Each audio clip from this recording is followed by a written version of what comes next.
వేగోల్డ్ trusted gold buyers మీరు తాకట్టు పెట్టిన బంగారాన్ని విడిపించి ఈ రోజు ఉన్న మార్కెట్ ధరకు కొనబడను.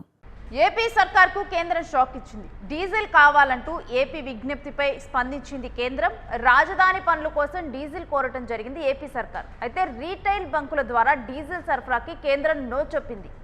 ఏపీ ప్రభుత్వం ఉత్తర్వులు ఉపసంహరించుకోవాలంటూ కేంద్రం చెప్పింది. రీటైల్ అవుట్లెట్ల నుంచి బల్క్గా సరఫరా చేయటం అనేది నిబంధనలకు విరుద్ధం అంటూ స్పష్టం చేసింది కేంద్రం. నేరుగా ఆయిల్ కంపెనీల నుంచే కొనుగోలు చేయాలంటూ సూచించడం జరిగింది.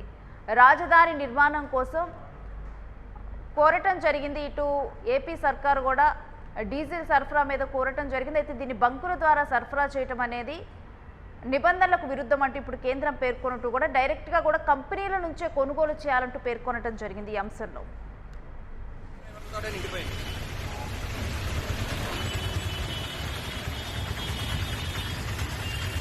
దాదాపుగా వైజాగ్ లో ఉన్న చాలా పెట్రోల్ బంకుల్లో డీజిల్ అయితే అస్సలు దొరకట్లేదు.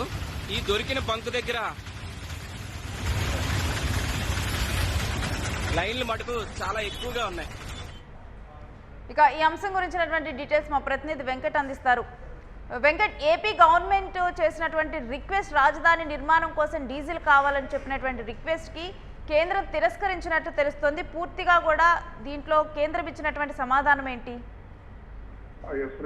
ఆల్రెడీ ఇప్పుడు డీజిల్ కొరతకు సంబంధించి గత వారం రోజుల నుంచి కూడా ఆంధ్రప్రదేశ్ లో పెద్ద ఎత్తున ఆందోళనలు అయితే కనపడుతూ ఉన్నాయి. అంటే ముఖ్యంగా ఇది వ్యవసాయ పనుల నిమిత్తం కానీ, లేదంటే ఇట్లా ఈ రవాణా సౌకర్యాలకు సంబంధించి కానీ డీజిల్ కొరత అనేది చాలా ఇబ్బందికరంగా మారింది. ఒక పక్కన రైతులు, అలాగే వ్యాపారులు వీళ్ళందరూ కూడా ఇబ్బందులు పడుతున్నటువంటి పరిస్థితి ఉంది. మన దేశంలో ఎక్కువగా రవాణా మొత్తం కూడా డీజిల్ మీద ఎక్కువగా ఆధారపడి జరుగుతూ ఉంటుంది, ఎక్కువగా ట్రక్కుల మీద ఆధారపడి జరుగుతూ ఉంటుంది. కాబట్టి ఇటువంటి సమయంలో డీజిల్ కొరత అనేది చాలా ఇబ్బందికరంగా మారినటువంటి పరిస్థితి.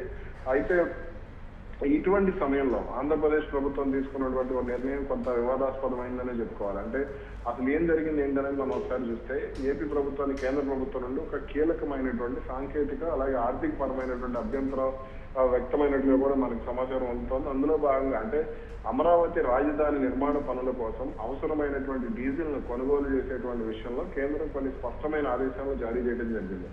అసలు అంటే ఏదైతే రిటైల్ బంకుల నుంచి తీసుకోవడానికి కేంద్రం అభ్యంతరం ఏంటనేది మనం ఒకసారి చూస్తే, రాజధాని పనుల కోసం ప్రభుత్వం రిటైల్ బంకుల నుంచి అంటే పెట్రోల్ బంకులు ఏవైతే ఉంటాయో మనకు సాధారణంగా రోడ్డు మీద కనిపించేది, వాటి ద్వారా డీజిల్ ను బల్క్ గా పెద్ద మొత్తంలో సరఫరా చేయాలని నిర్ణయం తీసుకుంది. అయితే ఇలా చేయడం చమురు మార్కెటింగ్ నిబంధనలకు విరుద్ధం అంటూ కూడా కేంద్రం స్పష్టం చేసినటువంటి పరిస్థితి ఉంది.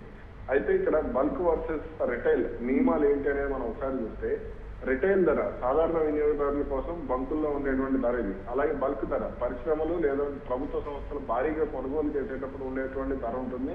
సాధారణంగా బల్క్ కొనుగోలు ధర రిటైల్ ధర కంటే కొంచెం ఎక్కువగా ఉంటుంది. అయితే ఇక్కడ ప్రభుత్వం భారం తగ్గించుకోవడానికి ఏదైతే నిర్మాణ సంస్థలు ఉన్నాయో, అమరావతి రాజధాని నిర్మాణాన్ని చేపట్టినటువంటి సంస్థలు ఉన్నాయో వాళ్ళకు భారం తగ్గించేందుకు కూడా, అలాగే వాళ్ళకు ఉత్పత్తి పెంచేందుకు కూడా నిర్ణయం తీసుకున్నట్టుగా కూడా కొంత వివాదాస్పదమైనటువంటి పరిస్థితి ఉంది.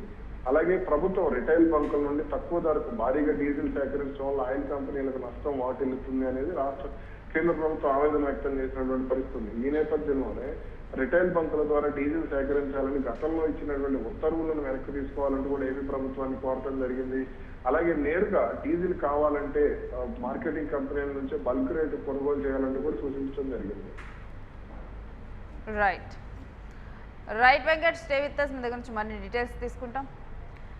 ఇక రాజధాని పనుల కోసం డీజిల్ కోరినటువంటి ఏపీ సర్కార్ నిర్ణయాన్ని కానీ రిక్వెస్ట్ని కానీ కేంద్రం ఇప్పుడు తిరస్కరించడం జరిగింది. రీటైల్ బంకుల ద్వారానే డీజిల్ సరఫరాకి కేంద్రం తీసుకోవటం నో అని చెప్పడం జరిగింది. ఇక ఏపీ ప్రభుత్వం ఇచ్చినటువంటి ఉత్తర్వులను ఉపసంహరించుకోవాలంటూ కేంద్రం కోరింది. రీటైల్ అవుట్లెట్ల ద్వారానే కావాల్సినటువంటి పెట్రోల్, డీజిల్ని కొనుగోలు చేయాలంటూ ఇక్కడ పేర్కొన్నది.